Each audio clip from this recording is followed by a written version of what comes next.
इंसान जिसने अपनी जन्नत बनाई लेकिन वह अपनी बनाई हुई जन्नत में दाखिल हो पाया या नहीं। आइए जानते हैं आखिर क्या हुआ था उसके साथ। वो जगह कहाँ है और बाद में उसकी जन्नत का क्या हुआ और आज उसकी जन्नत कैसी दिखती है। इस कौम की तरफ अल्लाह पाक ने अपने प्यारे नबी हजरत हुद अलैहिस्सलाम को भेजा था। कौमे आद इरम नाम की बस्ती में रहती थी जो यमन के इलाके में थी। इन लोगों पर कई बादशाहों ने हुकूमत की मगर दो बादशाह ऐसे आए जिनकी हुकूमत बहुत बड़ी थी। इनमें से एक का नाम सदीद और दूसरे का नाम शाद्दाद था। जब सदीद की मौत हो गई तो पूरी हुकूमत शाद्दत को मिल गई।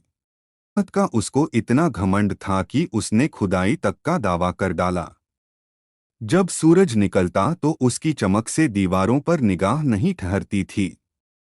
शहर के अंदर 1000 महल तामीर किए गए। उसके बाद शहर के दरमिया में एक नहर बनवाई गई और हर महल में उस नहर से छोटी छोटी नहरें लाई गई और हर महल में हौज और फव्वारे बनाए गए। सारे शहर में रेशम की कालीन बिछा दी गई। दोस्तों, रिवायतों में आता है इस जन्नत को बनाने में 300 साल लगे और शाद्दाद की उम्र 900 साल के करीब थी। इस शहर के मुकम्मल होने के बाद वो अपने लाओ लश्कर के साथ बहुत ही तकब्बुर वाले अंदाज में शहर की तरफ रवाना हुआ। जब वो शहर के करीब पहुंचा तो तमाम शहर वाले उसके इस्तकबाल के लिए शहर के दरवाजे के बाहर आ गए। अभी उसने घोड़े की रकाब से पैर निकालकर दरवाजे की चौखट पर रखा ही था कि उसने एक अजनबी शख्स को अपने करीब खड़ा देखा। उसने पूछा, तू कौन है?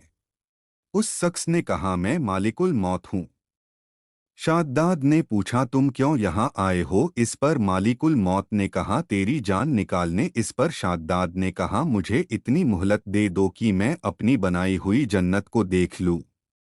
जवाब मिला नहीं। इस पर शाद्दाद कहने लगा, चलो इस कदर ही फुर्सत दे दो कि घोड़े पर से उतर जाऊं।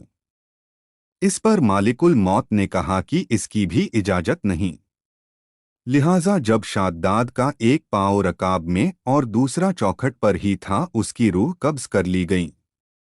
फिर हजरत जिब्रील अलैहिस्सलाम ने बड़े जोर से एक खतरनाक चीख मारी और इस वक्त तमाम शहर अपनी आलीशान सजावटों और महलों के साथ जमीन में समा गया और इसका इस दुनिया में नामो निशान बाकी ना रहा। जो इस दुनिया आया है उसे एक दिन इस दुनिया से ज़रूर जाना है, इसलिए अपनी ज़िंदगी अल्लाह पाक के हुक्म के मुताबिक गुजारनी चाहिए।